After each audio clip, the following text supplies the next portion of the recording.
At exactly hour 36 of not eating, your immune system does something shocking. It starts destroying old, weak white blood cells and replacing them with fresh ones. Scientists call this immune regeneration, and it only happens when you push past a very specific threshold. Most people following normal diets never experience this in their entire lives. By the end of this video, you'll know the exact timeline of what happens when you eat only every other day, and why hour 36 changes everything. Let me show you what researchers discovered. The moment you finish your last meal on day 1, your body assumes another meal is coming soon. It has no idea you're about to skip an entire day of eating. Your digestive system continues working normally, breaking down the food you just consumed, releasing nutrients into your bloodstream. Insulin levels rise to handle the incoming glucose, and your cells happily absorb energy from this fresh supply of fuel. But as the hours pass, something begins to shift. Your body starts sensing that the usual next meal isn't arriving on schedule. By hour 8, your insulin levels begin their descent, dropping lower than they've been in weeks if you normally eat 3 meals a day. This isn't just a minor hormonal adjustment, it's the first signal that everything is about to change. Around the 12-hour mark, your liver receives an urgent message. The glucose reserves in your bloodstream are running low, and your brain needs a steady supply to function. Without hesitation, your liver starts breaking down its stored glycogen, releasing glucose molecule by molecule to keep your blood sugar stable. This is your body's first backup system kicking in. But here's the twist. While your liver works to maintain glucose levels, another process begins in the background. Your fat cells, those stubborn energy reserves you've been carrying for months or years, start receiving signals they rarely hear in modern life. Hormones like norepinephrine begin rising, telling your fat tissue to prepare for something unusual. By hour 16, you've officially entered what scientists call the metabolic shift. Your body realizes this isn't just a delayed meal, it's the beginning of extended fasting. The liver's glycogen stores are running low, and a critical decision point arrives. Your metabolism must choose between panic and adaptation. Evolution designed it to adapt. Your body begins producing enzymes it hasn't needed in a while, specialized proteins that break down stored fat into usable energy. This isn't the gentle fat burning that happens during sleep. This is your metabolism switching gears entirely, moving from sugar-based fuel to fat-based fuel. It's like changing from gasoline to diesel mid-drive. As you wake up on day 2, having not eaten since yesterday, something remarkable happens. Most people expect to feel weak or irritable, and some do initially, but many report the opposite. There's a strange mental clarity that emerges, a sharpness that feels almost unnatural. This isn't your imagination playing tricks, it's chemistry. Your brain, which normally runs almost exclusively on glucose, begins receiving a new type of fuel. The liver has started producing ketone bodies, small molecules made from fat that can cross the blood-brain barrier and power your neurons. These ketones burn cleaner than glucose, producing less oxidative stress and fewer waste products. It's premium fuel for your mind. Research from the University of Southern California shows that by the 24-hour mark, ketone production ramps up significantly. Your brain shifts from running on about 0% ketones to potentially 20 to 30% within a day. This metabolic flexibility is something our ancestors experienced regularly, but modern humans with constant food access rarely trigger. What happens next surprised even researchers. Your body doesn't just sit in maintenance mode during day 2, it activates repair systems that normally stay dormant. Around hour 24 to 36, autophagy begins in earnest. This is your cellular cleanup crew, breaking down damaged proteins and malfunctioning cell parts, then recycling them into new healthy components. Think of it like this. When you're constantly eating, your cells are always in growth and storage mode. They're busy processing nutrients, building new proteins, and storing energy. But when you stop eating for an extended period, they finally get time to clean house. Old, damaged mitochondria are dismantled. Protein clumps that can lead to diseases like Alzheimer's are broken down. It's spring cleaning at the microscopic level. Japanese scientist Yoshinori Ohsumi won the Nobel Prize in 2016 for discovering the mechanisms of autophagy. His research showed that this process isn't just beneficial, it's essential for longevity and disease prevention. When autophagy fails, cells accumulate damage over time, aging faster and becoming vulnerable to cancer and neurodegeneration. But the real transformation happens as day 2 continues. Your metabolism becomes increasingly efficient at burning fat. Triglycerides stored in fat cells are broken down into fatty acids and glycerol. The fatty acids fuel your muscles and organs, while the glycerol can be converted into glucose for tissues that absolutely require it, like red blood cells. By hour 36, you've entered deep ketosis. Your body is running primarily on fat-derived ketones, and the mental effects become more pronounced. Many people describe a sense of calm focus, an almost meditative clarity. This isn't coincidence. Ketones influence neurotransmitter production, stabilizing mood and reducing anxiety for many people. And this is the exact moment when that immune regeneration begins.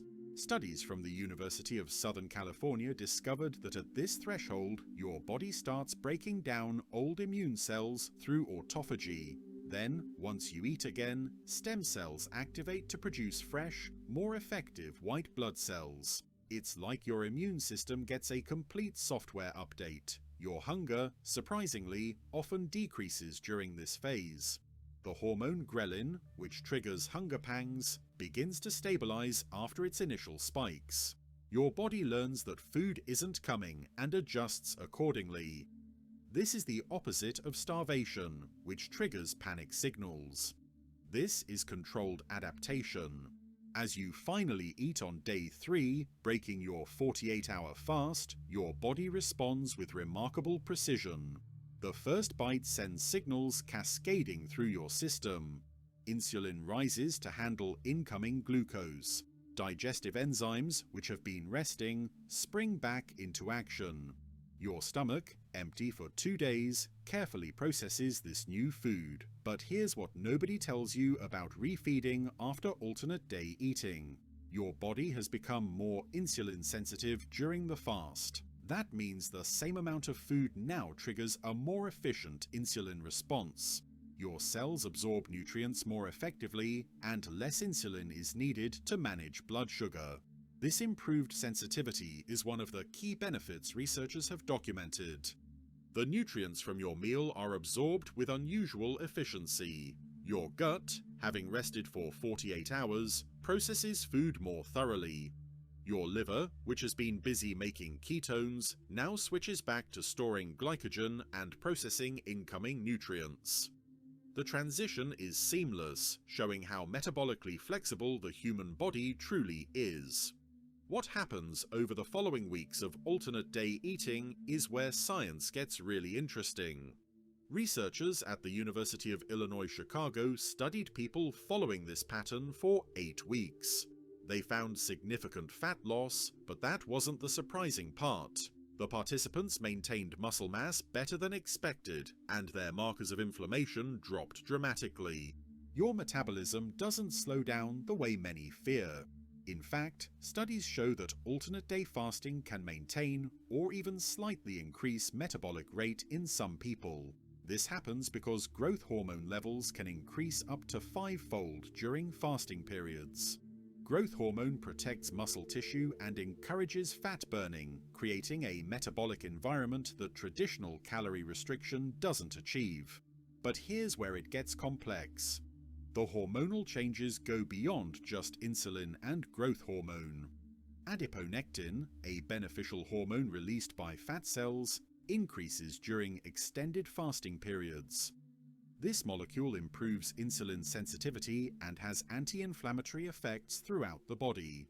Meanwhile, leptin levels adjust, recalibrating your body's set point for hunger and fullness. Your cardiovascular system experiences changes too. Blood pressure often decreases during alternate-day eating patterns. Triglyceride levels typically drop, and HDL cholesterol, the protective kind, may increase. These changes happen because your body spends more time in a fat-burning, low-insulin state rather than constantly processing incoming food. The mitochondria in your cells undergo their own transformation. These tiny powerhouses that generate cellular energy begin multiplying through a process called mitochondrial biogenesis. More mitochondria mean more energy-generating capacity, which translates to better endurance, sharper mental function, and improved cellular health. Your gut microbiome shifts during alternate-day eating. The bacteria in your intestines that thrive on constant food supply decrease, while species that can handle fasting periods become more prominent. Research suggests this may increase microbial diversity, which is associated with better metabolic health and stronger immune function. But the science also reveals important warnings. Alternate-day eating isn't suitable for everyone. People with diabetes, especially those on medication, face risks of dangerous blood sugar swings. Those with a history of eating disorders may find the restriction pattern triggers unhealthy behaviors. Pregnant women, children, and people with certain medical conditions should never attempt this without medical supervision. Some people experience side effects during the adaptation phase. Headaches, fatigue, irritability, and difficulty concentrating can occur in the first week or two. These symptoms typically improve as the body adapts, but they can be intense enough to make some people quit before adaptation completes. There's also the social challenge that research rarely discusses.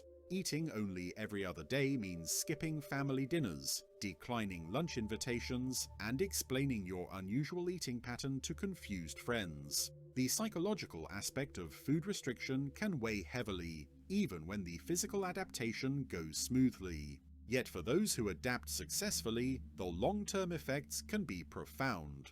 Studies tracking people who maintain alternate-day eating for 6 months or longer show sustained weight loss, improved blood sugar control, and reduced markers of aging.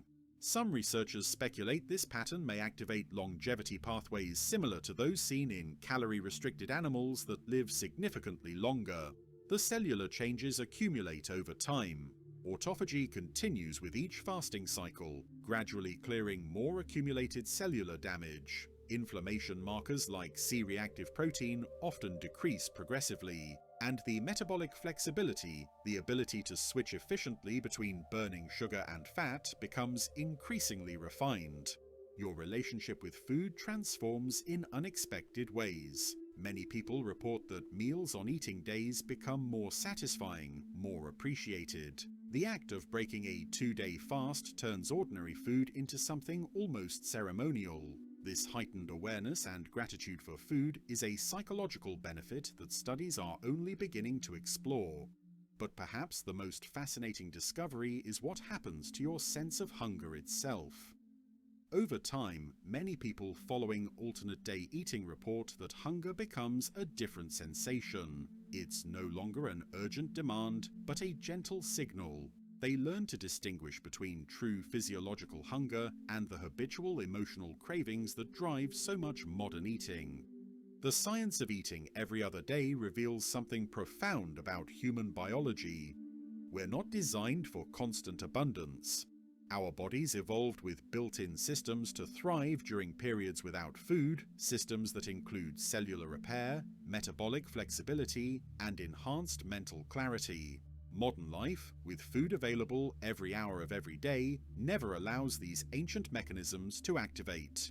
So what actually happens when you eat only every other day? Your body transitions from constant consumption to cyclical renewal. Fat becomes your primary fuel source. Autophagy cleans your cells, hormones rebalance, inflammation decreases. And at that critical 36-hour mark, your immune system literally regenerates itself, destroying old cells and creating new ones. If this exploration into alternate-day eating opened your eyes to what your body can do, make sure to subscribe. In our next video, we're diving into what happens when you push even further. A full 72 hours without food, and the shocking discovery researchers made about stem cell activation. You won't want to miss it.